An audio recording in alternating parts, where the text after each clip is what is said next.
이 모임이 정확히 무슨 모임인지 잘 몰랐어요. 박 목사님 전화해서 와서 해야 하는데 뭘 할까 했더니 아무거나. 네. 그래서 여러 가지 준비하다가 저는 목회한 지 이제 8년 됐거든요.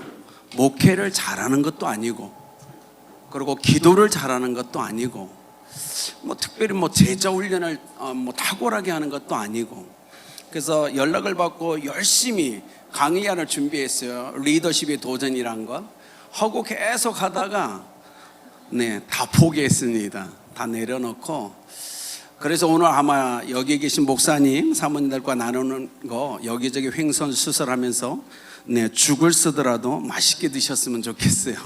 편하게 드십시오. 그래서 계속 성령님께 질문했어요. 뭘 나눠야 됩니까? 그랬더니 제 마음의 감동이 네가 잘하는 게 뭐 있냐고 그러시는 거예요. 그렇죠. 할 수 있는 게 하나도 없죠. 그랬더니 너 선교 23년 했잖아. 그러니까 선교에 대해서 좀 나눠. 이런 감동이 있어서 강의엔 다 제쳐놓고 오늘 하나님이 저희 인생을 인도했던 선교에 대해서만 여러분과 좀 나누고 싶습니다.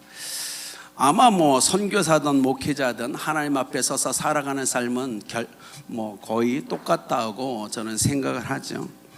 여러분 인생에서 예수님을 믿고 첫 기도가 응답되었던 거 기억하시나요?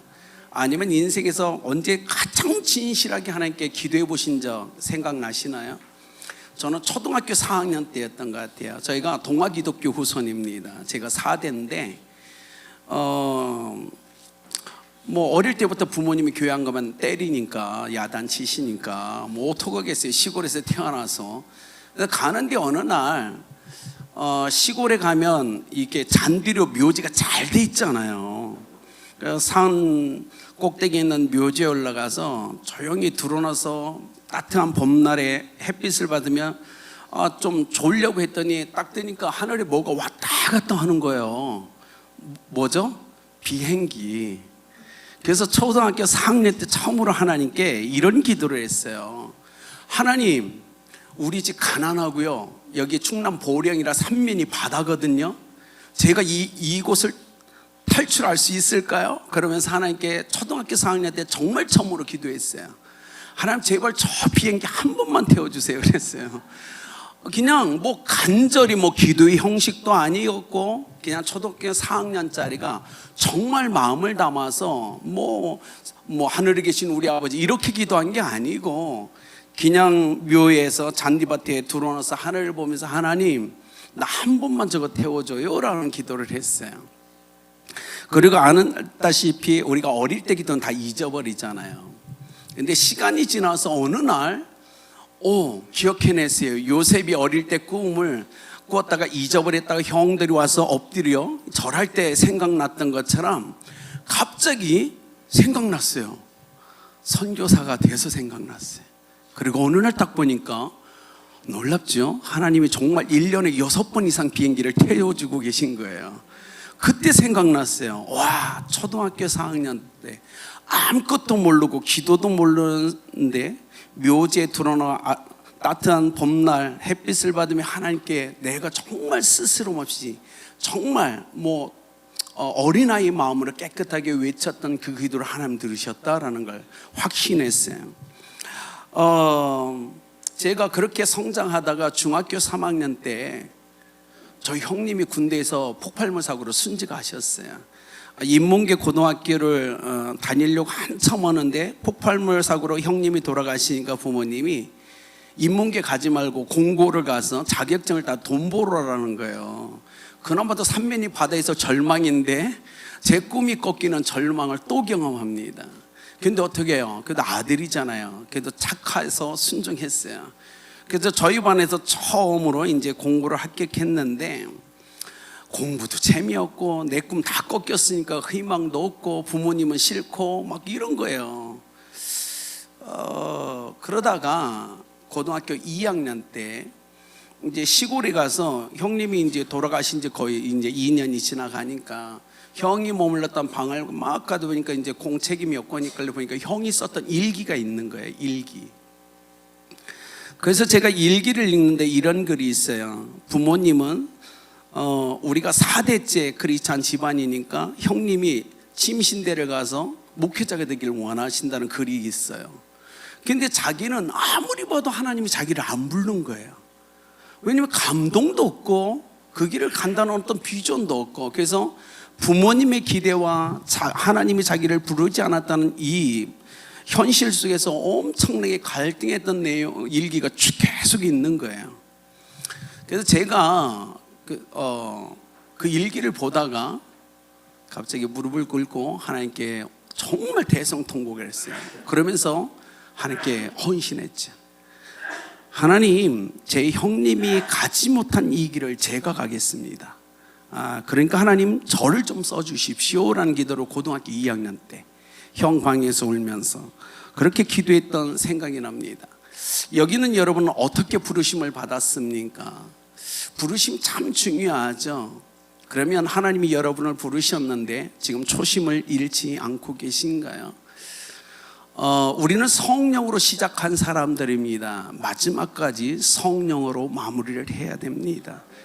그런데 이 시대에 뉴스를 보면 성령으로 시작했다가 성령으로 마치지 않는 많은 뉴스들을 보면서 가슴이 너무 아픈 거예요.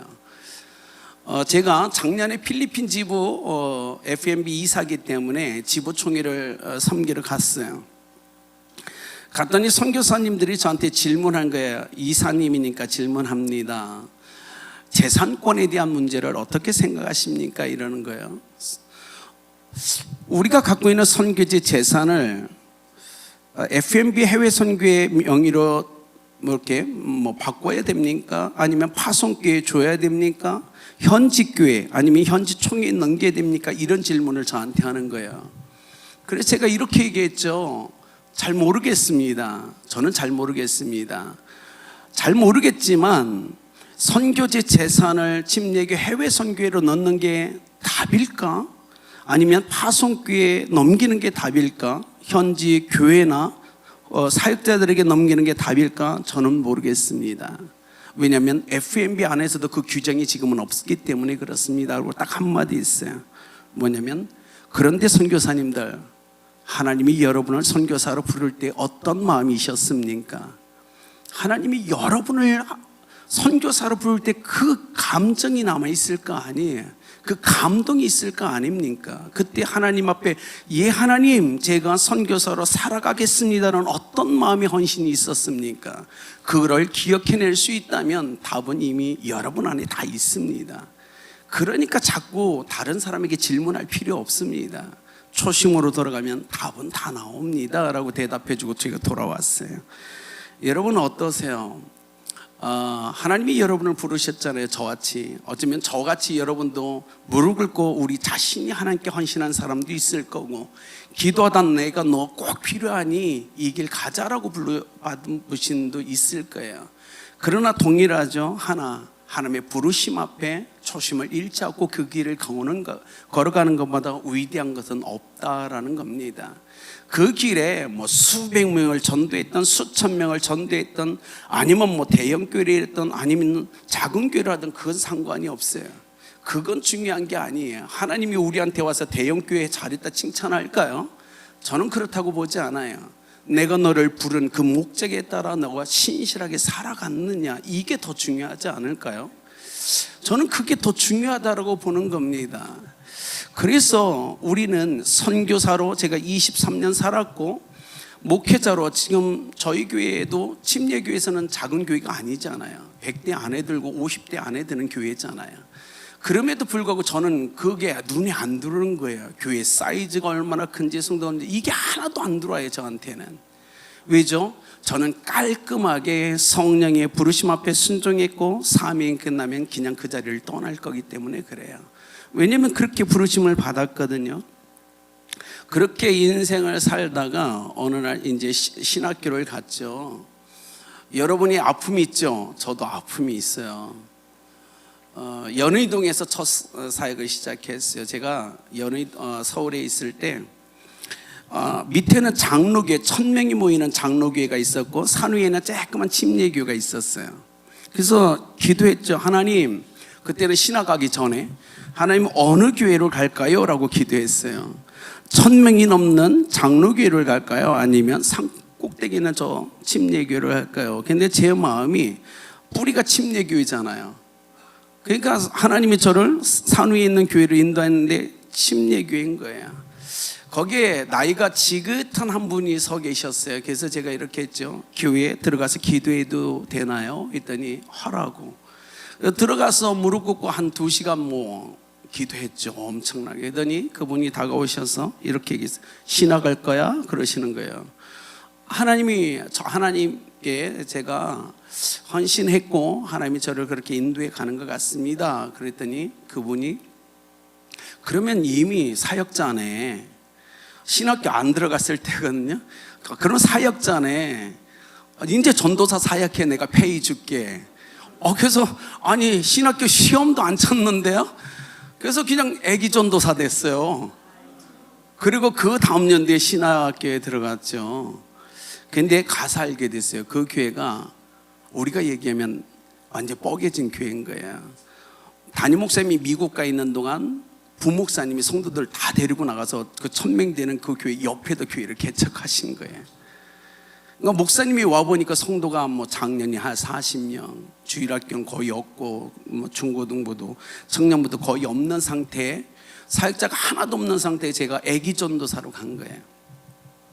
근데 목사님이 저한테 무리한 요구를 하셨어요. 10월 되면요 그동안 했던 목회 계획서를 저한테 주면서 자 내년 거 목회 계획서 세워 이래요. 아니 네? 목회를 안 해봤는데요. 근데 하라는 거예요. 그래서 아니 그러면 이건 제가 목회해야 되는 거 아닌가요?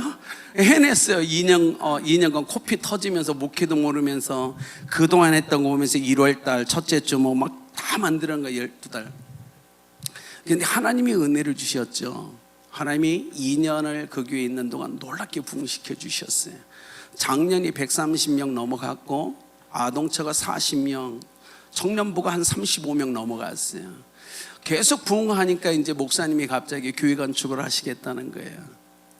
그래서 2년 있으면서 교회 건축 시작했는데 교회 건축이 거의 끝날 때 목사님이 저보고 교회를 나가라는 거예요. 네? 그러니까 나가래요. 왜냐하면 저는 이해했어요. 왜냐하면 부목사님한테 받은 상처가 있으시잖아요. 그러다 보니까 그 상처를 목사님 스스로가 극복이 안 되고 부사역자에 대한 믿음이 안 가는 거예요. 있는데 교회는 계속 부흥하고 있는데 목사님이 제가 좀 그렇게 보였나 봐요. 나오라에서 나왔는데 여러분 그거 아십니다? 무기력이란 거 경험하셨나요? 기도 안 나옵니다. 성경 안 봐집니다. 다 싫습니다.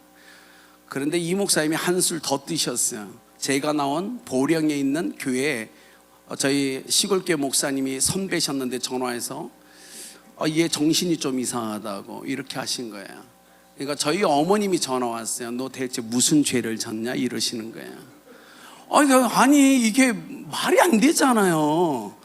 그래서 제가 어머니께 아니요, 저는 아무리 생각해도 하나님께 죄를 지지는 않은 것 같은데요.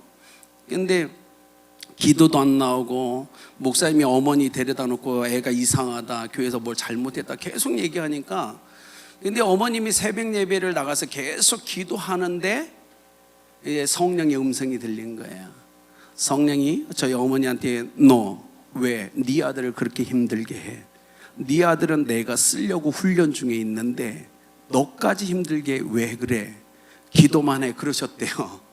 그래서 일주일에 어머니가 전화 왔어요. 와서 미안하다, 내가 너를 힘들게 해서 미안하다, 하나님께서 널 쓰고자 지금 준비시킨다고 말씀하신다라고 했어요. 근데요 그 이야기를 딱 들으니까 일어나서 기도할 힘이 생기더라고요. 일주일 동안요 정말 아무것도 못했어요. 기도는 아예 안 나오고요, 성경이 봐집니까? 안 봐져요. 근데 그럴 때 가장 필요한 건 옆에서 누군가가 기도해 주는 게 참 필요하다는 걸 저는 경험했어요. 이번 주에 저희 제자들이 제자 훈련할 때 그 이야기를 하는 거예요. 목사님, 무기력해서요, 무기력할 때 어떻게 해야 돼요? 이 질문하는 거예요. 제자 훈련하는데.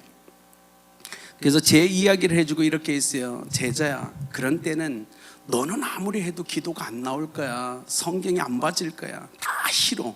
그런 때는 옆 사람에게 기도를 부탁하는 거야. 그러면 하나님이 그의 기도를 통해서 나를 다시 일으켜 주시는 은혜가 있더라. 목사님들, 이곳에 있는 사모님들 얼마나 힘드십니까? 목회가 내 뜻대로 안 되잖아요. 여러분도 아마 탈진을 경험하셨고 무기력을 경험하셨을 겁니다. 그때는요, 옆에 있는 우리 동역하는 목사님들께 기도 요청하셔야 됩니다. 우리 스스로 일어날 능력이 없습니다. 근데 누군가가 나를 기도해 주면 일어날 수 있습니다. 그게 은혜라는 걸 저는 경험했어요. 지금도 동일합니다. 지금도 저도 왜 힘들 때가 없겠어요. 그러나 중요한 건 그때마다 누군가가 기도한다라는 걸 저는 느끼거든요. 선교사 때도 동일합니다. 제가 그렇게 성장해서 이제 신학을 하고 신학 4학년 딱 졸업할 때 여름에 갑자기 하나님이 저를 부르신다는 음성을 들었습니다. 내가 내 아들을 세상에 보낸 것처럼 너도 복음이 없는 지역으로 가라라는 말씀을 하시는데, 우리가 좀 이런 감동이 오면 분별을 해야 되잖아요. 이게 내 생각이 아니면 잘못 들었나. 제가 그랬어요. 왜냐하면 하나님의 음성이 정확히 이게 하나님의 음성인지를 잘 모르겠더라고요. 그래서 어떻게 했냐면, 이게 정말 하나님의 뜻일까, 부르심일까, 선교사로. 그래서 제가 기도하기 시작했어요. 어떻게 했냐면, 우선은 선교훈련을 받아보자. 어쩌면 하나님이 나를 목회자가 아니고 선교사로 불렀을 수도 있으니까 선교훈련 받자. 그래서 선교훈련을 받았어요. 선교훈련을 받는데 이현모 교수님이 그때 WMTC 1기 초대 원장이셨습니다. WMTC가 이제 세워지고 첫 1기생을 그 전엔 다 GMTC로 가서 이태용 박사님한테 배웠는데, 1기 때 이제 유병규 회장님 저보고 침신대 가서 1기로 수료하라는 거예요. 갔더니 이현모 교수님이 정말 강의 잘하시잖아요. 근데 다 배웠는데 딱 하나만 머릿속에 기억나요. 재생산 가능한 토착교회를 개척하라. 이 얘기만 제 뇌에 팍 박혔어요. 수많은 선교 강의를 들었거든요. 근데 저한테 확 박힌 건 재생산 가능한 토착교회를 개척하라. 그래서 저는 머리가 복잡한 사람이 아니거든요. 성격 유형도. 그래서 딱 잡았어요. 하나님, 재생산 가능한 토착교회를 목표로 삼고 선교사로 가겠습니다. 이렇게 하고 출발을 했어요. 왜냐면 여기 이제 우리 목사님들 사모님 중에 목회 계획을 정말 잘 세세하게 세우시는 분들 있죠. 근데 어떤 분은 그렇지 못할 거야. 그냥 전도하고 양육하면 되지 뭐, 이렇게 갈 수도 있잖아요. 그러니까 저는 디테일하게 막 계획서를 세우는 사람이 아니에요. 큰 그림을 그려놓고 그냥 주께서 어떻게 인도하시는을 보자, 이 상태인데, 그래서 그렇게 결정했어요. 하나님이 날 불렀으니까, 그리고 훈련을 통해서 내 머릿속에 하나님이 새기는 재생산 가능한 토착교회를 세우기 위해 선교지로 간다. 이게 저희 목적이었어요. 여러분 목회할 때 목표가 있으십니까? 목표는 방향이기 때문에 있어야 됩니다. 그러지 않으면 여러분의 시간도 에너지도 낭비가 되고 그냥 의미 없이 소비될 수 있기 때문에 그래요. 저는 딱 하나예요. 위대한 계획은 없었어요. 구체적인 것도 없었습니다. 딱 하나입니다. 재생산 가능한 토착교회를 세운다. 이렇게 출발했어요. 그 목표가 23년간을 저를 인도해 왔죠.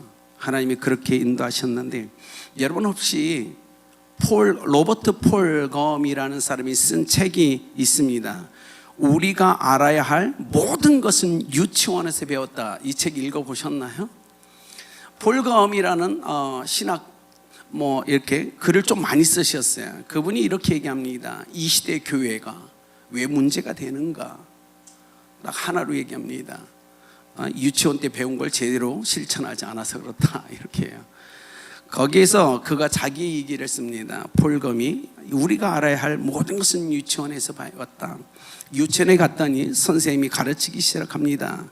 무엇이든 나눠 가져야 된다, 가르치기 시작해요. 그리고 공평해야 된다, 가르치고, 남을 절대 때리지 마라, 그리고 사용한 물건은 제자리에 갖다 놓아라, 자신이 어지럽힌 부분은 자신이 치우어라. 계속 가르치는 겁니다. 내 것이 아니면 탐내지 마라. 가져가지 마라. 다른 사람을 아프게 되면 미안하다고 사과하라. 음식 먹기 전에 손을 씻어라. 변기를 사용한 후에는 꼭 물을 내려라. 밖에서 자조심하고 건널 때는 꼭 친구의 손을 잡고 길을 건너라. 자요, 유치원에서 이렇게 배웠는데 이대로 삶을 살아가면 세상은 평화로울 거예요. 그런데 그렇게 안 산다는 겁니다. 유치원 때 그렇게 배웠는데 그렇게 살지 않아요. 이게 문제라고 폴금은 얘기합니다. 지금 여러분 알고 있는 것처럼 한국 교회 문제가 뭘까요? 배운 대로 살지 않는 목회자, 사역자들, 평신도들 때문이 문제가 안 될까요? 지금 여러분은 지금까지 엄청나게 많은 설교를 하셨을 거예요. 내 교회의 성도들이 내한테 배운 진리대로만 행한다면 한국은 이미 복음화되어야 정상 아닐까요? 근데 그대로 살지 않습니다. 그러니까 자꾸 이슈화되죠. 교회가 누구 얘기처럼 저희가 어릴 때는 기독교가 세상을 염려하는 시대에 우리는 태어나서 자랐어요. 근데 지금은 오히려 세상의 교회를 염려하는 시대를 살아갑니다. 왜요? 배운 대로 살지 않으니까요. 그래서 문제가 되는 것. 사랑하는 목사님, 사모님, 많이 힘들고 어렵겠지만 정말 치열하게 목회 현장에서 살아가겠지만 여기는 우리부터 배운 대로 살아갑시다. 그러면 되지 않을까요?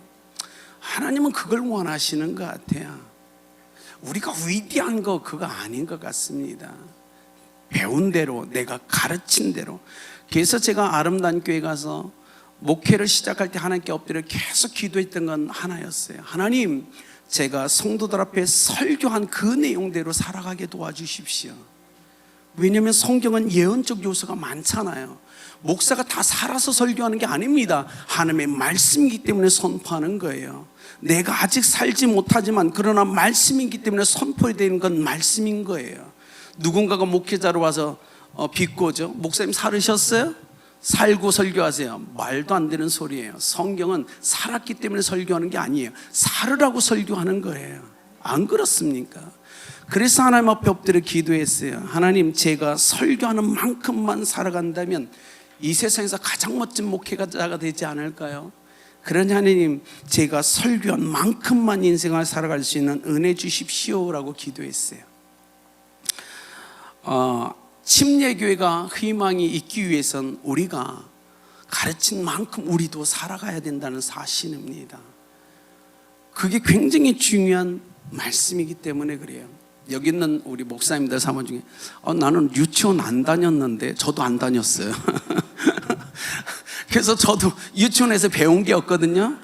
네, 그래서 이 모양이 이 꼴인지 모르겠지만 그러나 중요한 건 어쨌든 우리는 하나님의 말씀 배웠으니까 그대로 살아가야죠. 중요한 건 뭐냐면 목표가 있느냐라는 거예요.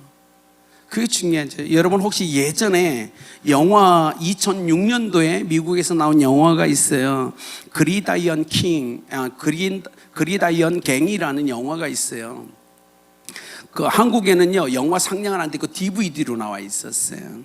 그 영화에 보면 이렇게 했습니다. 미국 캘리포니아의 말리부 부근에 칼 패트릭이라는 소년원이 있었어요. 감옥, 청소년들을 가두는 감옥이 있었거든요.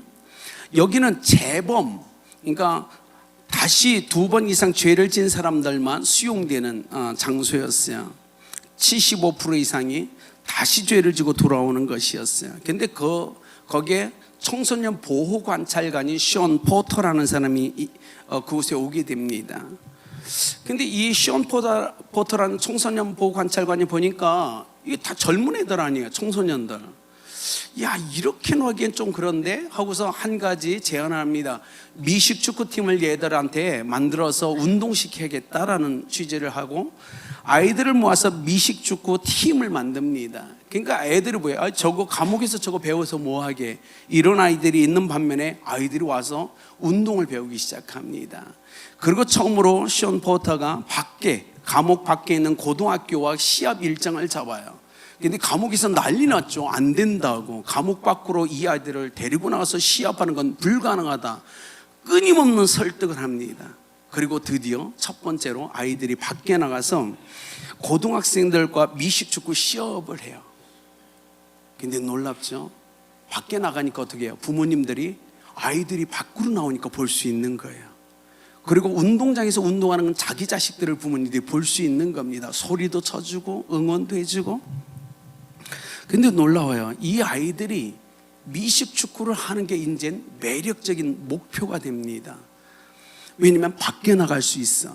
그리고 우리가 조금 더 열심히 해서 실력이 쌓으면 전국의 많은 고등학교가 우리와 시합하길 원할 거야. 목표를 세워요. 그리고 또 하나가 이 아이들이 통제가 안 되는 범죄자들이잖아요. 근데 션 포터가 미식축구를 가르치며 룰을 가르칩니다. 경기에는 룰이 있다. 룰을 지켜야 된다. 그리고 경기 위에서는 둘이 서로를 양보하고 협력해야 된다. 계속 팀워크를 가르쳤어요. 놀랍죠? 이 아이들이요, 미식축구 팀에서 정말 많은 걸 배우기 시작합니다. 매력적인 이 목표 때문에 그들이 열심히 땀을 흘려요. 그동안 그 어떤 것에서 땀을 흘려보지 못했더니 열심히 땀을 흘리고 훈련하면서요, 규칙을 지키고 협력을 배우게 되고 인내와 끈기, 시합에 이기기 위해서 어떻게 되는지를 배웁니다. 어떻게 됐을 그 아이들이요, 출소한 후에 이젠 다시 죄를 짓고 이 감옥에 오는 숫자가 확 줄어버린 거예요. 왜요? 왜냐하면 이미 미식축구를 통해서 사회에 적응하는 법을 다 배웠거든요. 규칙을 지켜야, 사회에서 규칙을 지켜야 되는 것, 누군가와 함께 해야 되는 것, 모든 걸 다 축구팀을 통해서 배웠거든요. 이게 굉장히 중요한, 그래서 어떻게 해요? 미식축구를 하는 동안 그들의 몸에 이미 좋은 습관이 이미 생겨나게 된 겁니다. 여러분, 좋은 목표는 좋은 습관을 가져다 줍니다. 목사님들, 사모님들도 그렇지 않을까요? 자, 이런 겁니다. 그 찰스 두이그가 쓴 습관의 힘이라는 책에 보면 이런 이야기가 나와요. 16살의 한 여자아이 청소년이 16살의 술과 담배를 배웁니다. 그러니까 어떻게 해요? 그리고 그냥 그렇게 살다 어떤 남자를 만나다 결혼해요. 근데 살이 막 엄청나게 이제 비대해지고 게을러지고 나태해지고 방청소는 안 하고, 그러니까 34살의 남자가 이혼하게 됩니다. 이혼을 딱 당하자마자 이 여자가 자살을 열심히 해요. 인생을 살 이유가 없다, 나 같은 인간은. 근데 마음속에 한 가지 꿈이 일어납니다. 죽기 전에 내가 평생에 가보고 싶은 여행지를 한번 갔다 오면 좋겠다. 그게 이집트였어요. 그래서 돈을 크레딧 카드, 카드로 대출을 받은 후에 이집트를 갑니다. 그리고 피라미드를 보죠. 근데 거기서 앉아서 가만히 생각해 보니까 피라미드 밑에가 전부 사막인데 또 하나의 목표가 일어나요. 내가 죽기 전에 저 사막을 한번 횡단하고 죽었으면 좋겠다. 그리고 돌아옵니다. 근데 자기가 생각했어요. 이렇게 비대해진 몸, 이미 빛이 있는데, 가득빛이 있는데 이렇게 게을른 내가 사막을 횡단할 수 있을까? 목표를 정해요. 이집트의 피라미드 밑에 있는 사막을 횡단하는 거 목표를 정하니까 내가 이제 뭔가 목표를 세웠으니까 삶이 바꿔야 되겠다. 열심히 운동하기 시작합니다. 체력을 키워야 되니까. 그리고 열심히 이제 돈을 벌기 시작합니다. 그리고 저축이라는 걸 하게 되죠. 그리고 공부를 또 하고, 횡단한 이후에 그가 본국에 돌아왔을 때는 자기가 죽어야 될 이유가 하나도 없는 거예요. 목표를 설정했고 삶을 살다 보니까 살은 빠져서 날씬해져 있고, 어떻게 돈을 벌고 저축해야 되는지를 알게 되었고, 그리고 열심히 공부하다 또 사랑하는 사람을 만나 또 결혼하게 됩니다. 우리가 기억해야 될 건 이거예요. 목표가 사람에게 좋은 습관을 가져다 준다는 겁니다. 여기는 여러분 그렇지 않나요? 제가 8년째 목회를 하고 있습니다. 목회를 해봤어야죠. 그래서 할 수 있는 건 제가 할 수 있는 건 딱 하나였어요. 엎드리자였어요. 지금도 새벽 3시에 일어납니다. 할 수 있는 게 아무것도 없어서. 제가요, 아름다운 교회 갔더니 성도님들이 저보고 이래요. 목사님, 그동안 23년간 선교 사느라고 얼마나 고생하셨어요. 이젠 쉬세요? 목회가 쉴 수 있어요? 그래서 네? 했더니 23년간 고생했으니까 이제 아름답게도 좀 쉬세요. 아니, 일주일에 설교를 10편 이상 해내야 되는데 어떻게 쉬어요? 못 쉬는 겁니다. 너무너무 피곤한 거예요. 왜냐면 그냥 들어놓으면 성경 본문이 뜨고 눈 감고 있어도 설교를 해야 되는 거예요. 계속 작성을 해야 되는 거예요. 잠을 못 자요. 여러분 다 경험하셨잖아요. 그리고 새벽 3시에 일어나서는 하나님 앞에 엎드려 있는 겁니다. 하나님, 저희가 할 수 있는 게 하나도 없어요. 목회를 안 해봤거든요. 한국교회는 모르겠습니다. 성도들을 모르겠습니다. 단순하게 인생을 살아왔는데 어떻게 해야 될지 모르겠습니다. 근데 그래서 은혜를 주신 것 같아요. 엎드려 있으니까. 제가 갔을 때 교회에 주일 출석이 840명 정도 모였었어요. 1년 딱 되니까 1000명이 넘어서더라고요. 주일 출석이. 제가 한 게 아무것도 없어요. 진짜 엎드렸어요. 할 수 있는 건 아무것도 없었어요. 뭐 설교를 잘하나, 제자 훈련을 제대로 시키나, 아니면 목회 계획을 제대로 세울 수 있나, 아무것도 없었거든요. 그냥 선교사적 삶을 살아가자. 내가 할 수 있는 건 그거밖에 없다라는 겁니다. 여러분 지금 목회를 어떻게 하고 계십니까? 저보다 더 처절하게 목회하시는 분들 계시죠? 우리가 할 수 있는 건 그거밖에 없는 것 같아요. 그런데요, 목회 목숨을 거니까 하나님이 은혜를 주시더라고요. 한국교회가 그렇게 힘든데 아직도 감사한 건 매년 40명 이상씩 부흥을 하더라고요. 우리가 할 수 있는 게 아니에요. 하나도 없어요. 그냥 엎드리는 거예요. 목표가 있으니까. 목표 때문에 엎드리니까 하나님이 그렇게 놀랍게 역사하시더라고요. 선교지 가서 뭐 한국 침례교회도 잘 모르고, 그때 우리 박종철 목사님도 모르고 다 모를 때니까 한 달에 한 뭐 20만 원 정도 후원 받고 그냥 갔어요. 선교지로. 하나님 부르셨으니까 책임지겠지. 그런데 뭐 두 달에 한 250불 정도 되는데요, 아이가 태어나니까 기저귀값, 우유값 하니까 돈이 없더라고요. 그 대신에 제가 아내한테 이렇게 했어요. 하나님이 우리를 불렀으니까 여보, 우리 약속 하나만 하자라고 했어요. 저희 아내는 서울 여자입니다. 제가 된장국, 냉이캐에서 된장국 끓일 때 햄버거, 갈비 먹는 아가씨였어요. 약속을 좀 했어요. 서울 여자지만 우리가 선교하는 동안 절대 부모님한테 돈을 요구하지 말자, 이 요청을 했어요. 근데 너무 감사한 건 제 아내가 오케이 했어요. 여러분 정말 힘든 시간들 보냈거든요. 선교하면서 후원교회가 없어서. 근데 너무 감사한 건 제 아내가 순종해 줬다는 거예요. 2년간 하나님이 엄청나게 재정훈련 시키는데요, 제 마음속에 이런 생각이 들어요. 이 재정훈련은 나를 위한 훈련이 아니고 내 아내를 위한 훈련이다. 왜냐면 저는 시골에서 자랐거든요. 안 먹어도 돼요. 아내는 서울 여자예요.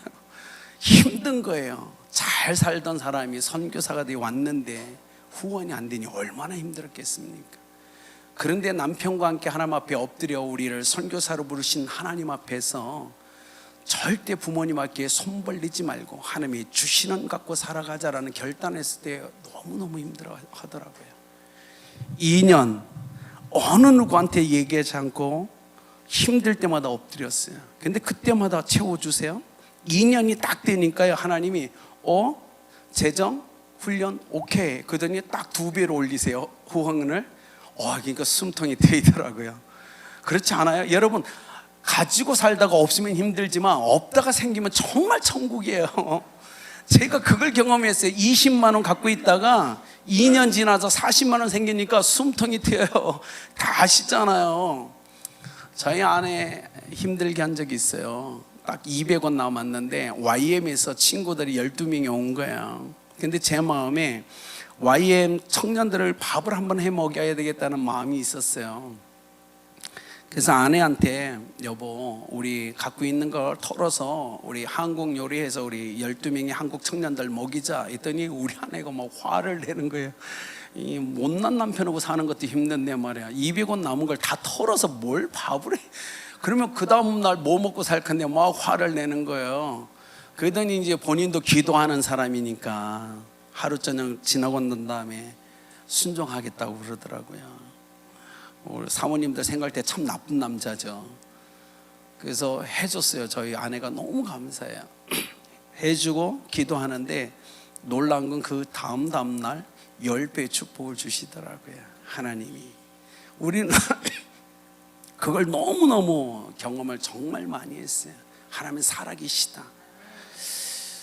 이사를 가야 되는데 그때 인민비 2,500원이 있어요. 트럭 2대로 가야 되는데 돈이 하나도 없는 거예요. 기도를 하는데요 돈이 생길 군형이 없어요. 엎드릴 수밖에 없잖아요. 그런데 하나님 좀 일찍 주시지 꼭 끝까지 안 주세요. 그죠? 이사는 내일인데 오늘 계약은 다 됐는데 아니 오전까지 돈 생기지를 않는 거예요. 내일 당장 2,500원 줘야 되는데. 그러니까 뭐 답답하잖아요. 기도해야죠. 근데 갑자기 점심 11시 정도에 전화가 온 거예요. 그래서 전화 받더니 교회 집사님이에요. 중국과 비단 무역을 하는 집사님이 선교사님 네 했더니 원래 제가 그 지역 가는 사람이 아닌데요 이 연안 지역에서 무역을 하는데요 우연히 그쪽에 한 공장이 있다고 하네요. 이게 비단 만드는.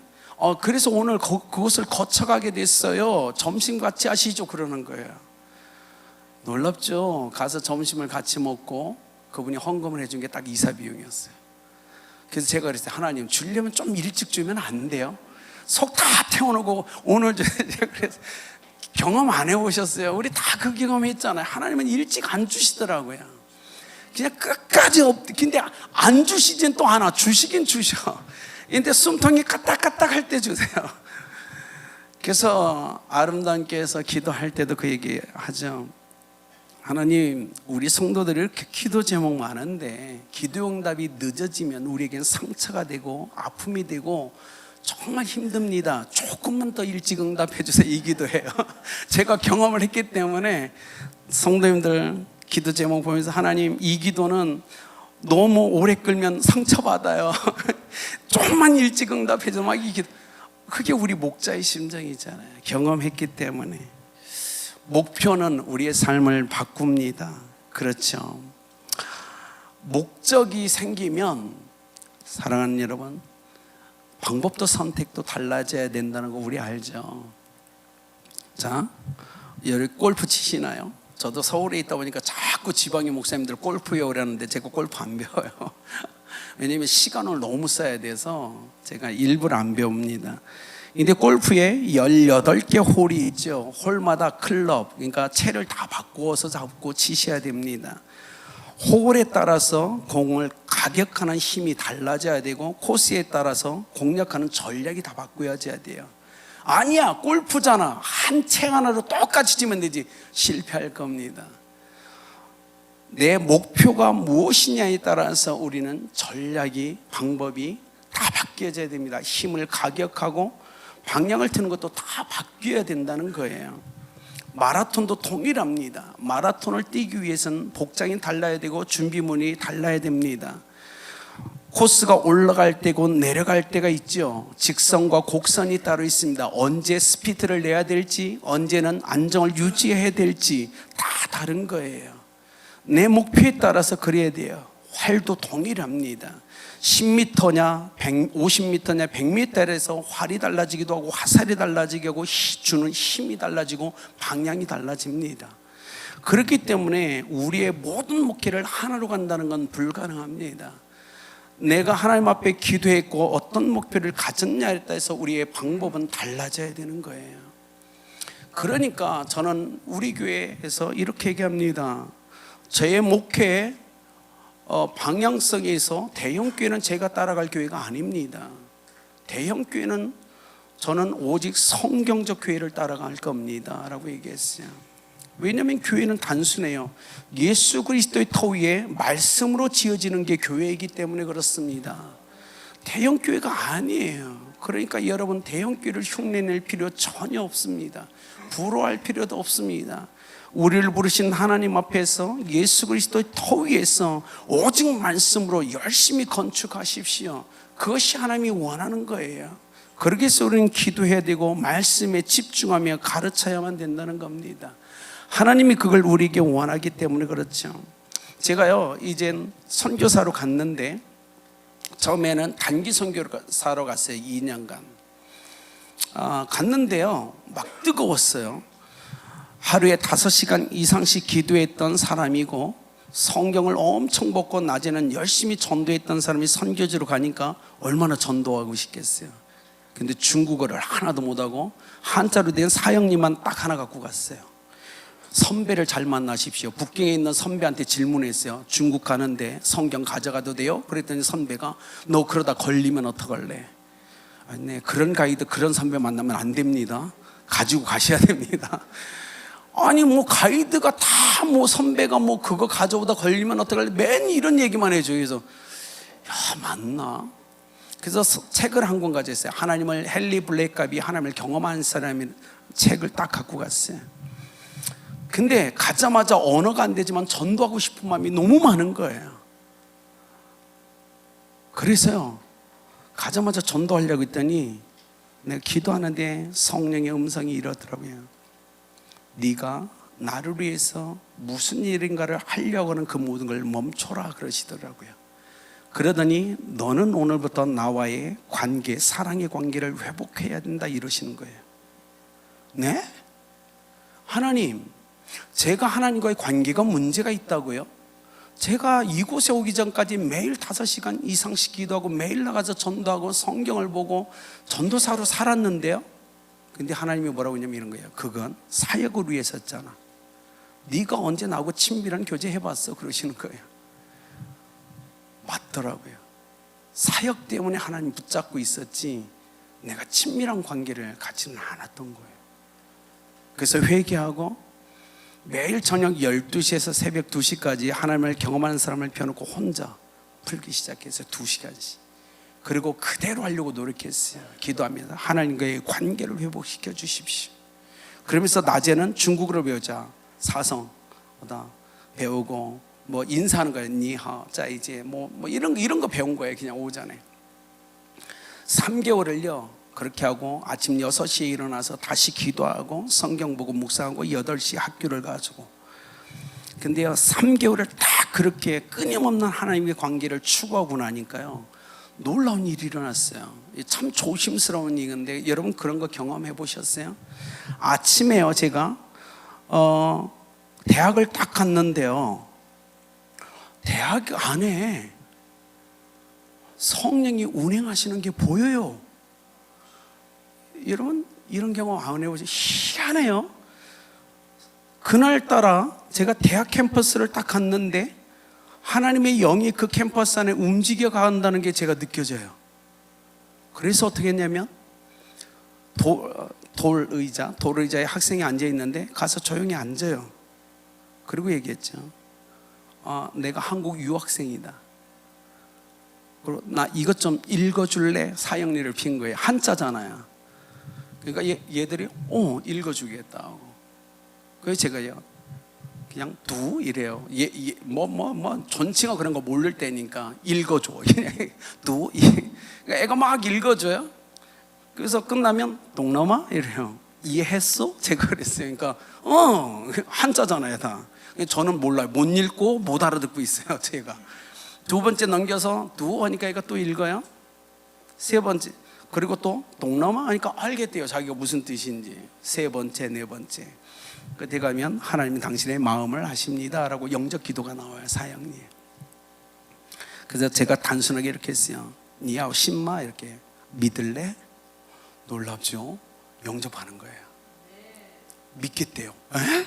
나는 3-4가지 단어만 사용했는데 한 게 없어요. 유창간이야. 간지 3달 됐어요. 간단한 언어밖에 못해요. 그것도 문장으로 한 게 아니에요. 두, 동남아? 요거만 했어요. 니하오 샹신. 놀랍죠? 하나님이 어떻게 역사하신지 아세요? 하나님과의 관계가 하나님이 됐다라는 사인을 주니까 캠퍼스 안에 아이들이 앉아있는데 10명을 만나서 사형리를 꺼내서 딱 4마디 단어만 얘기했는데 10명 중에 9명이 영접하는 거야. 놀랍지 않아요? 공산주의 국가예요. 선교사의 출입이 불가능한, 그리고 전도를 못하게 하는 공산주의 국가예요. 근데 저는 그냥 했어요. 무식하니까. 네, 시골에서 태어났으니까 안전 문제는 하나님께. 내가 할 수 있는 능력이 아니다. 그건 내가 어떻게 나를 지켜요? 불가능합니다. 여러분, 하나님께 맡기셔야 돼요. 안전 문제는. 그래서 했어요. 신나는 거예요. 언어를 못해도 전도는 할 수 있구나. 그래서 그 당시에 유학생 기숙사가 없었는데 잉빈로라고 해서 쬐끄만 모텔 같은 게 하나 있어. 거기 유학생이 있었어요. 간땡이가 배 밖으로 나와서, 거기는 중국은 호텔이라고 해요. 그걸요. 그 일하는 직원들 한 명씩 막 한 다음에 오늘 몇 시에 끝나 하면 6시. 그러면 잠깐 내 방으로 올 수 있으면 다 오르는 거예요. 왜? 거기에 살고 있으니까. 딱 하나입니다. 사형리를 또 핍니다. 계속 그것만 하는 겁니다. 동남아. 그 호텔에 50%의 직원들이 다 영접했어요. 저는 지금도 확신해요. 우리가 사역 때문에 하나님과의 관계도 중요하지만, 나와 개인적인 하나님의 관계를 하나님이 오케이 사인을 하면 역사는 일어난다라는 걸 경험했어요. 정말 경험했어요. 그때 정말 많은 열매들을 얻었어요. 근데 문제는 있죠. 양육을 못해요. 중국어로 양육할 수준이 아니에요. 그냥 영접만 시켜놓는 거예요. 물론 그 다음에 삼자교회 가서 성경 공부 책을 빌려와서 애 보고 이제 풀으라고 했어요. 제가 설명할 능력이 없으니까 풀으라고 성경 피면서 답다는 걸 시켰어요. 어느 날요, 카운터에 내려갔는데 공책이 하나 나와 있는 거예요. 공책이 딱 보니까 유학생들 이름이 다 적어 있고 잔뜩 뭐가 써 있어요. 그래서 제가 그 카운터 분은 복무원이라고 하는데 물어봤어요. 이게 뭐냐? 그랬더니 뭐라고 했냐면, 이거 유학생들 감시하는 거야. 그러는 거예요. 왜? 했더니 중국은 대학교 안에 공항국이 있습니다. 유학생이 오면 딱 명령이 떨어지는 거야. 걔의 일거수일투족을 다 적어서 한 달에 한 번씩 가서 보고를 해야 되는 거예요. 근데 제가 공책을 다 봤거든요. 제 이름이 없는 거예요. 공책에. 다른 애들은 다 있는데. 그래서 근데 왜 이 공책에 내 이름이 없어? 그랬더니 아이가 이러는 거예요. 너는 뭐? 우리가 항상 가서 하는 말이 똑같아요. 한국 유학생은 정말 정직하고 성실하고 흠이 하나도 없습니다. 왜냐하면 일본 친구들은 술 먹고 담배 맞고 친구들 데려와서 엉망이고 막 보고하는 거예요. 감사하죠. 하나님이 그렇게 보호해 주시더라고요. 저에 대한 보고는 아주 간단했대요. 걔만큼 모범적인 학생은 없다. 너무 감사하죠. 사랑하는 우리 목사님들, 사모님들, 우리가 목회할 때 추구해야 될 가장 큰 건 하나님과의 관계인 것 같아요. 제 아들이 온누리교회에서 지금 전도사 사역을 합니다. 너무 대형 교회죠. 그런데 이번 주에 그 CGN TV에 그 파워 에이브라고 청소년 그 생명의 상 큐티를 매달 녹화해서 올려요. 그러니까 본인도 가서 녹화를 해요. 여러 명이 하는데, 근데 녹화하러 한 달에 한 번씩 올라와야 되는데 이번 주에 올라왔더라고요. 그리고 저한테 이렇게, 아빠 질문이 하나 있어요. 그래서 왜? 했더니 설교를요 꼭 찍어낸다는 느낌이 있어요. 그러는 거예요. 너무 바쁜 거예요. 자기가 아직 신대원 2학년인데 자기가 설교를 막 준비하는데 자기가 느끼기엔 설교를 내가 마음으로 준비하는 게 아니고 쫓겨서 공장에서 찍어내듯이 설교를 지금 준비하고 있다, 이 얘기를 하는 거예요. 저보고. 아니, 저도 그랬거든요. 솔직히 너무 죄송하지만 처음에 목회 시작할 때 그럴 수밖에 없었어요. 새벽 예배부터 모든 예배를 하는데요, 이게 엄청난 거예요. 10번 이상. 여러분, 인간이 어떻게 일주일에 10번 설교를 가능해요? 그러니까 어떻게 해요? 이게요, 마음을 완전히 담을 수 없는 거예요. 쫓겨서 설교 준비하는 거예요. 아무것도 못해요, 진짜. 그런데도 불구하고 교회 왔다고 1년에 80가정 이상을 신방하고 장례를 20번 이상씩 치르는 거예요. 그러면서 설교는 똑같이 해내야 되는 거예요. 이건 정말 말이 안 되는 거예요. 그러니까 그때 저도 느낌이 뭐냐면 내가 설교를 찍어낸다, 이 느낌이 있었거든요. 근데 제 아들이 그 얘기를 하는 거예요. 찍어내는 것 같아. 제가 그래서 그랬어요. 그래, 그러니까 너는 끊임없이 하나님과의 개인적인 사랑의 관계로 돌아가야 돼. 그거밖에 없어. 그리고 힘들면 성도들, 네가 가르치는 중고등부한테 얘기해. 이번 주에 내가 보니까 너무 바빴고 설교를 찍어냈다는 느낌이 내가 정말 있었다라는 정직하게 얘기를 하면서 설교를 해. 그러면 네 학생들은 네가 설교를 얼마나 잘하느냐가 아니고 네가 하나님 앞에 어떻게 반응하며 살고 있느냐, 그걸 갖고 변화를 받는 거야. 그거면 되지 않을까? 그러니까 설교를 잘하려고 하지 마라. 네가 하나님 앞에 신실하게 지금 살아가고 있다는 것만 보여도 충분하다. 그 뒤에 얘기를 해줬죠. 그러고 내려갔어요. 지금도 사역을 하는데 내 올해까지 하고 내년에 다시 침 얘기로 돌아오려고 하고 있습니다. 하나는 이건 것 같아요. 여러분 정말 간절하십니까? 정말 간절하세요? 간절해야 됩니다. 정말 간절해야 돼요. 목회든 선교든요, 정말 우리는요, 나를 위해서가 아니라 교회이고 진리를 갖고 있고 생명을 소유한 교회는요, 부흥을 위해서 기도하셔야 됩니다. 목숨 걸으셔야 됩니다. 정말 우리는요, 아니요 하나님, 내가 대형교회에 대해서 사례비를 많이 받고 좋은, 그거 아니고 교회이기 때문에 하나님 부흥해야 되는 거예요. 하나님 교회이기 때문에 영혼을 붙여줘야 되고, 하나님 교회이기 때문에 전대문을 열어주십시오 하고 엎드려 기도해야 되는 거예요. 선교지에 가서 두 가정이 저한테 붙어서 팀 사역을 하는데, 제가 이제 언어도 되고, 왜냐면 신학교 졸업하고 갔잖아요. 중국에 신학교 졸업장 못 내놓거든요. 큰일 납니다. 그래서 저는 가자마자 대외 중국어 학과에 들어가서 10대 아이들하고 정말 공부를 완전히 같이 했어요. 중국 애들과 전체, 그때 유학생이 없었을 때니까. 그리고 대학원을 국제중국어를 다시 했어요. 그래서 언어는 되고 팀이 들어왔는데요, 이분들이 이렇게 보는 거예요. 우리 팀장님 언어 잘하니까 전도 열심히 하니까 우리 팀 금방 부흥할 거야. 근데요, 2달이 넘도록 한 명도 전도를 못한 거예요, 제가요. 그래서요, 하나님께 기도했죠. 하나님, 아니 전도는 했어요. 복음은 전했어요. 영접을 안 하는 거예요. 하나님, 이거 어떻게 해요? 너무 힘들어요. 스트레스가 너무 많습니다. 지금 2 가정은 팀장이라고 저만 바라보고 있거든요. 근데 제가 할 수 있는 영역이 아니잖아요, 이건요. 그리고요, 2 가정과 3 가정이 모여서 제가 얘기를 했어요. 미안합니다. 제가 스트레스가 너무 많습니다. 전도가 잘 안 돼요. 그리고 얘기해서 같이 기도합시다. 근데 놀랍죠?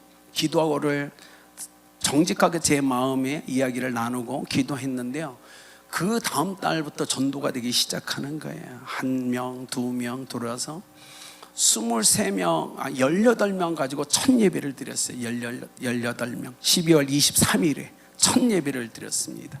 자, 그런 후에요, 1년이 지난 동안 일이 있었어요. 제가 가가지고 사범대 교수를 했거든요.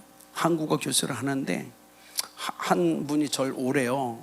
차를 마시죠. 그래서 갔어요. 그랬더니 이래요. 전도하지 마세요. 이래요. 그분은 장로교에서 오신 선교사님인데 전도하지 마세요. 그래요. 왜요? 했더니 당신 때문에, 당신 그렇게 전도하다 잡히면 나도 당신도 교수 생명 끝나는데 그러지 말라고 그래요. 제가 화가 났어요. 여기 왜 와 계세요? 제가 그랬어요. 당신 여기 왜 왔어요? 교수 되고 먹고 살려고요? 정말 답답합니다. 우리가 이 땅에 온 건 선교사인데 당신은 지금 완전히 선교사의 삶을 안 사네요. 그러니까 그분이 14년인가 됐는데 20명 데리고 있는 거예요. 아니, 중국은 추수 지역이라니까요. 얼마든지 열매를 거둘 수 있는 지역이에요. 그러더니 그분이 소문 내고 다녔어요. 이곳에서 가장 먼저 추방될 선교사 침례교 누구? 저 봐라, 저렇게 꼴값 떨다가 가장 먼저 체포되고 추방난다, 이렇게 소문내는 거예요. 그러니까 그 지역에서 소문 다 났어요. 첫 번째 체포되어 추방된 선교사가 저였어요. 근데 1년을 딱 하고요, YM에서는 커피숍 2층짜리를 완전히 저희가 빌렸어요. 1년 후에. 그리고 저희가 집회를 했죠. 창문 다 열어놓고 크게 찬양하고. 저 공안에 안 잡혔거든요. 딱 그래서 한번 해봤어요. 하나님께서 1년 동안 우리에게 붙여준 영혼이 몇 명인가? 150명이 전도했더라고요. 1년 동안. 타교단 선교사님들이 다 놀라는 거예요. 어떻게 1년 동안 저런 역사를 일으킬 수. 그래서 제가 그랬어, 하면 되는데 안 하셨잖아요. 제가 그랬어요. 하면 되는데. 하면 되죠. 하나님이 역사하는데. 사랑하는 여러분, 우리가요, 목회 현장이 힘들잖아요, 지금요. 그래도 우리 기도합시다. 간절함으로. 아니, 어떤 사람 하나님이 이사시켜서라도 보내주지 않을까요? 저는 그 믿음이 있거든요. 1년에 한 명이라도 하나님이 역사하시면 온다, 그잖아요. 우리가 그 비전 갖고 간절하게 엎드려야죠. 안전 문제 있었어요. 여러분 목회하면서 안전 문제 신경 쓰지 않아요? 저도 큰일 나요. 아이들 해외 갈 때 누구 하나가 다치거나 뭐 선교지 가서 죽어봐요, 담임 목사 끝나잖아요, 생명. 안 그래요? 요즘은 그런 시대예요. 선교 사는데 안전 문제가 있었어요. 근데 제가 아무리 생각해도 공산주의 국가에서 저희 안전을 제가 책임지지 못하는 거예요. 여러분 목회 사역하면서 위험이 항상 도사리잖아요. 여러분 어떻게 안전을 책임지시겠습니까? 우리의 힘으로 안 돼요. 하나님께 맡겨야 돼요. 그래서 자신 있게 하는데 어느 날 제가 제자가 오더니, 선생님 우리 전교인 수련회 합시다 그러는 거예요. 큰일 나는데 느낌이 아니에요. 느낌이 지금. 그런데요, 제가 현재 리더로서 있으니까 하자. 그래서 우리 여행사 하는 자매가 대형 트럭 버스를 갖고 온 거예요, 2대를. 시골에 펜션을 빌려서요 집회했거든요. 저녁 10시 딱 30분이 됐는데요, 공안차는 20대 이상이 삐뽀삐뽀만 다 몰려온 거예요. 권총 차고 총 들고 완전 포위됐어요. 저희가 지금 100여 명 정도 모임을 했는데 완전히 포위됐어요. 방송국 카메라 들고 성경책 촬영하고 뭐 찬송가 촬영하고 한 사람 얼굴 다 찍고. 저를 체포했죠. 들어갔는데 딱 그 북경에서 내려온 안전구 국장인 거예요. 너 잡으려고 여기 왔대요, 저보고. 이미 몇 년 동안 너를 주시했대요. 현장에서 잡혔어요. 그래서 제가 이렇게 했어요. 하나님, 이제 끝입니까? 이곳의 사역 끝인가요? 정말 끝일까요? 그런데 하나님, 제가 지금 기도하고 있는 5명의 영혼은 아직 복음을 못 전했는데요.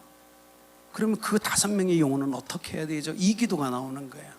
거기에 제 3, 4살짜리 아들이 있었고 아내가 있었고 타교단 선교사님이 한 중간에 섞여 있었어요. 근데 그분들이 딱 원하는 이거예요. 너 잡으러 왔다는 거예요. 그러니까 80이 넘은 우리 자매가, 머리가 하얀 지팡이 잡는 자매가 막 오더니 여기서 막 소리치며 뒹굴어요. 그러더니 저보고 피하래요. 근데 피할 수 있는 상황이 아닌 거예요. 일어나라고. 자매 괜찮다, 내가 책임질 거다. 들어가서 얘기하는데요, 얘기 오래 안 했어요. 근데 그 공안대장이 딱 그래요. 와, 넌 진짜 선교사 맞네 그러는 거예요. 왜요? 했더니 중국어 너무 잘해. 그러는 거예요. 뭐 얘기하면, 왜냐면 그러면서 내가 전국에서 선교사 많이 체포했지만 다들 체포하면 두려워서 통역 데려오라고 한대요. 통역 데려오라고 다 발뺌한다는 거예요. 저는 뭐 그런 거 없었거든요. 다 얘기하고 뭐 제가 할 말 다 했어요. 근데 하나님이 놀라운 일을, 안전을 하나님께 맡겼잖아요, 제가요. 하나님이 이 일이 터지기 일주일 전에 놀라운 역사를 일으켰어요. 여러분, 한국에서 가장 큰 홈쇼핑 그 회사가 있어요. 그 회사가 갑자기 중력회의에서 빨리 그곳에서 홈쇼핑을 차려라고 해서 수백억을 들고 제가 있던 지역으로 온 거예요.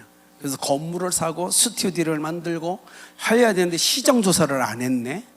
그래서 삼성 갤럽 리서치팀을 불러와 가지고 리서치를 해야 되는데 통역과 번역을 할 사람이 필요한 거예요. 그래서 이 회사가 중경이라는 그 교육청에 요청을 했어요. 통역과 번역을 할 수 있는 사람을 찾아달라. 그러니까 교육청이 사범대에 연락을 했고 사범대가 저한테 전화가 온 거예요. 너밖에 없다. 통역과 번역을 할 수 있는 사람 도와달라. 그래서 제가 싫다고 했어요. 그랬더니 뭐라고 하냐면 우리 학교에 체면이 걸린 문제이기 때문에 네가 좀 도와달라. 그래서 제가 그렇게 했어요. 만나보고 결정하겠다. 그래서 갔더니 이제 홈쇼핑 책임자들이 모여 있어요. 그래서 나는 선교사입니다. 이걸 할 수 있는 사람이 아닙니다. 그랬더니 그분이 이렇게 얘기하더라고요. 선교사님 괜찮습니다. 선교사님 사역 다 하시고요.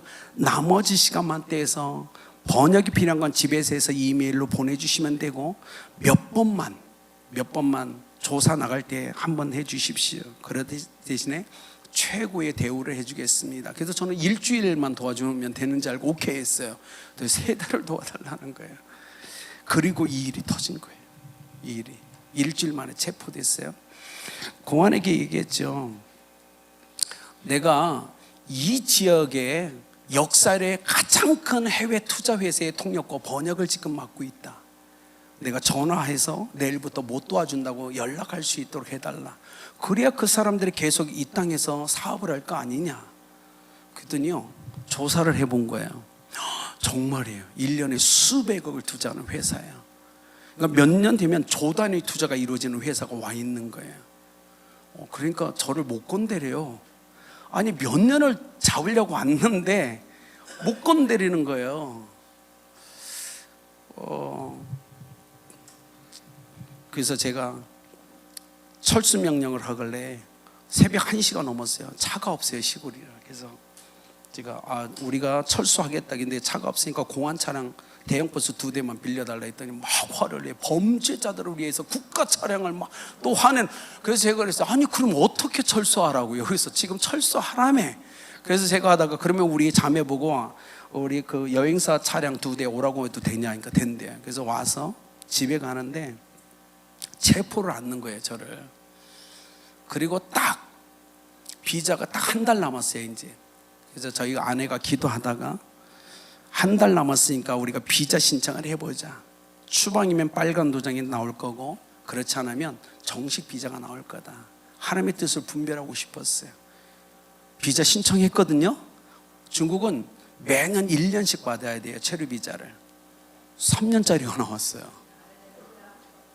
3년짜리? 자, 그러면 여러분이라면 어떻게 이제 행동하시겠어요? 그렇죠. 이제는 제가 있던 지역의 모든 무장경찰, 공안들이 저를 다 알아요. 이제 컴퓨터 치면 빨간 줄이 쫙 올라가 있거든요.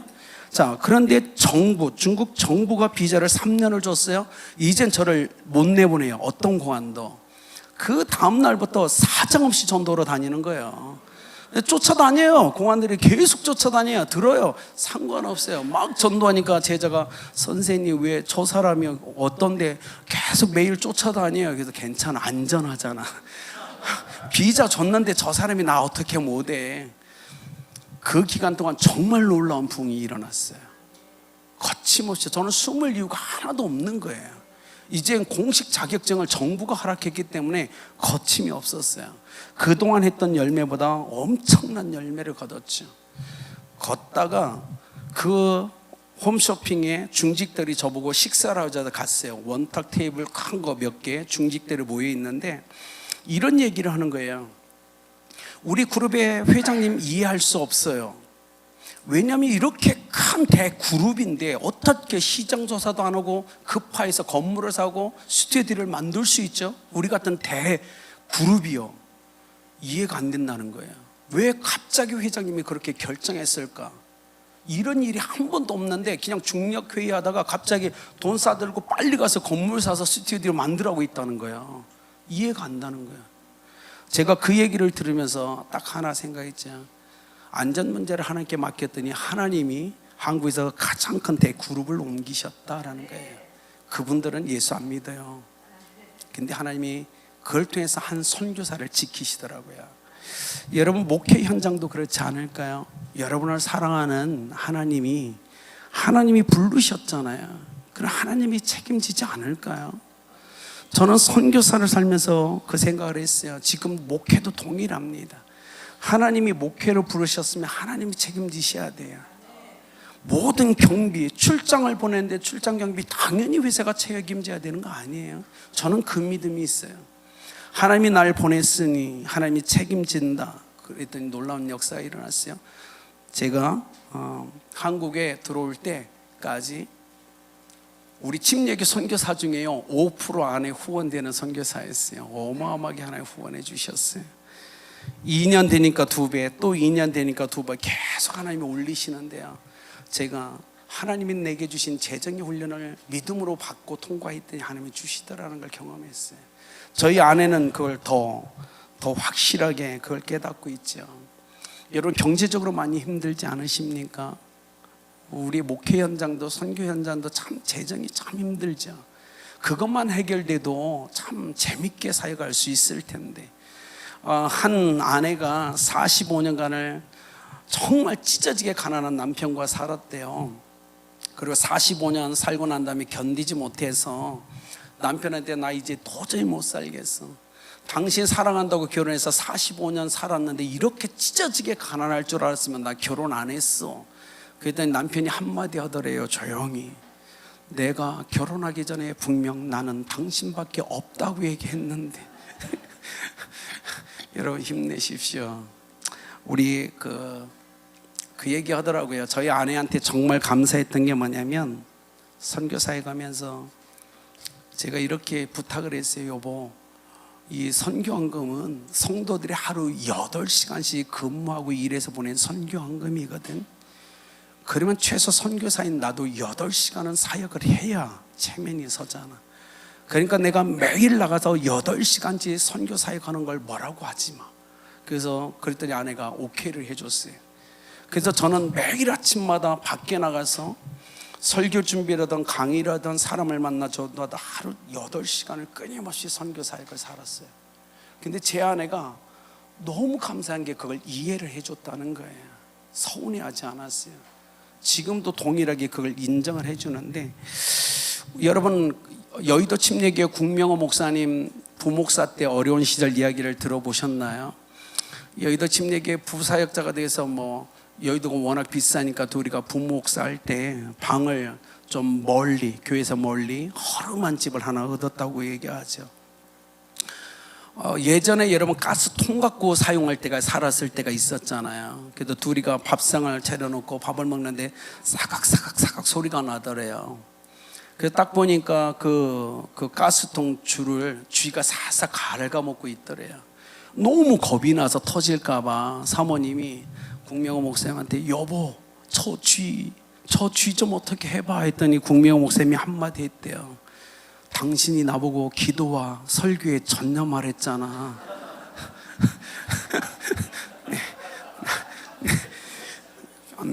네. 기도와 말씀에 전념하십시오. 사모님들이 다 처리해 줄 겁니다. 네. 이제 좀 제가 5분 하고 마치기를 원하는데요. 목사님들, 목회가 왜 그냥 힘들어요? 정말 선교보다 한 100배는 힘든 것 같아요. 제가 솔직한 심정입니다. 성도님들이 목사님만 이렇게 바라보고 있나 봐요. 와가지고 목사님, 네? 양말 그거 줄무늬 안 되죠? 네? 그게 중요해요? 그래도 강대성 올라가는데 검은 양말. 뭘 그 별걸 다 간섭을 해요?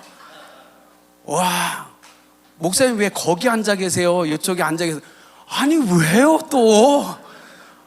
뭘 이렇게 간섭을 많이 해요? 너무 많이 해요. 성가대 얘기부터 엄청나게, 나 왜 그냥 힘든지 모르겠어요. 순종은 안 하고. 어느 성가대장이 와서 이렇게 얘기했다고, 그죠? 나 저 사람 때문에 그 성가대원들이 그 한 사람을 집으면 저 사람 때문에 성가곡이 다 망치니 저 사람 때문에 성가대 못하겠다고 난리를 친 거예요. 그러다가 성가대원들이 견디지 못해서 성가대장 팀장한테 당신 가서 담임 목사님께 좀 얘기 좀 하라고. 우리 성가대가 저 사람 때문에 엉망되지 않냐고. 저 사람 자르지 않으면 우리 성가대 안 하겠다고. 성가대장이 목사님을 찾아와서 얘기합니다. 성가 얘기해서 목사님이 이제 그 사람을 불렀어요. 집사님 미안한데 성가대에서 지금 집사님 때문에 그만두겠다는 사람이 너무 많다. 그러니까 목사님 내가 권면하니까 성가대 이제 그만두자. 몇 명이나 그랬는데요. 아마 5명이 자꾸 얘기를 하는 것 같다. 그만두자. 그러더니 그분이 한마디 더 던지더래요. 5사람이요? 참 그 정도는 별겁니다. 우리 교회 성도 50명이 목사님 설교 별로라고 얘기합니다. 목사님 그만두셔야. 여러분 진짜 목회가 왜 그냥 힘들어요. 별 성도가 다 있어요. 갔는데 간증을 시켜달래요. 그렇게 무슨 간증이 했더니 내가 술 끄는 간증을 하겠대요. 그래서 한 번 시켰어요. 그때 한 2달 후에 또 왔어요. 또 간증을 해야 돼. 왜 했더니 그때 간증하고 술 또 마셨다가 요번에 또 끊었대요. 아니 집사님 왜? 그랬더니 또 지나서 와서 얘기해요. 요번에 목사님 간증 안 시켜주면 교회 떠납니다. 어쩌라고. 그랬더니 또 그래서 지교회로 파송을 보냈어요. 그 지교회 가서 좀 섬기라고. 갔었더니 또 거기서 계속 간증을 해달라고 하는데 또 한 번은 와서 그러더래요. 간증해달라고. 또 왜 했더니 음란한 생각이 많았는데 강남금식 기도 가서 음란한 생각을 다 무리치고 왔으니까 간증해야 된대.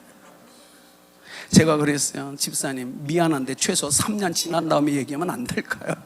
당신 또 음란한 생각 또 생겨. 그거 한 달 감남금식 기도하니까 아무것도 못 먹지. 그러니까 힘들어서 생각 안 난 거야. 제발 그러지 마요. 근데요 진짜 제가 목회 8년 하면서 정말 배려해 볼 성도 다 있어요. 근데 어떡하겠어요. 저희 아내가요 정말 힘들어하는 게 하나 있어요. 기도 서울에서 목회한다고 너무 감사한데 집사님이 이제 교회 가니까 백화점 가자고. 그래서 갔더니 막 옷을 골라주는데 100만 원이 넘는 옷을 막 사주겠다는 거예요. 우리 아내가 선교사로 살았잖아요. 못 받는다고. 이런 건 안 된다고. 그랬더니 이제 계속 거부하다가 한 10만 원짜리를 받아온 거예요. 근데 시간 되면 백화점 가세요. 우리 아내가 이제 계속 이제 노 하는데 너무 힘든 거예요. 참 목회가 너무 힘든 것 같아요. 사랑하는 목사님들, 사모님들, 그래도 우리 초심 잃지 말고 가자고요. 그러면 되지 않을까요? 하나님이 부르셨는데 하나님 책임지시겠죠. 필요한 거 주실 거고. 그래서 저는 이곳에 있는 여러분이 저보다 위대하다고 저는 믿습니다. 여러분 힘내시고요. 그냥 오늘 뭐 말씀드렸지만 우리 박정철 목사님 와서 강의하는데 멀려 있더니 아무거나 해서 아무거나 했어요. 죽 섰더라도 잘 드시고요. 행복하게 신앙생활 했으면 좋겠습니다. 제가 기도하고 마칠게요. 살아계신 하나님, 사람들에게 말 못할 사정이 우리에게 너무 많고 상처가 너무 많고 힘든 일들이 너무 많습니다. 그래도 하나님 부르신 부르심이 있기에 오늘도 순종하며 십자가를 지고 걷는 이곳에 있는 목사님과 사모님들을 위로하여 주옵소서. 성령으로 시작하게 하셨으니 성령으로 마칠 수 있는 은혜 주십시오. 우리를 그리스도의 군사로 부르셨사오니 승리할 수 있는 은혜 주시고, 우리를 영적 평주자로 부르셨으니 완주할 수 있는 인내력을 주시며, 우리를 일꾼으로 부르셨사니 열매 맺을 수 있도록 축복하여 주옵소서. 그래서 주님 앞에 섰을 때 잘했다 칭찬받는 우리가 되게 하여 주옵소서. 감사하며 모든 영광 하나님께 올려드립니다. 예수님의 이름으로 기도드렸습니다.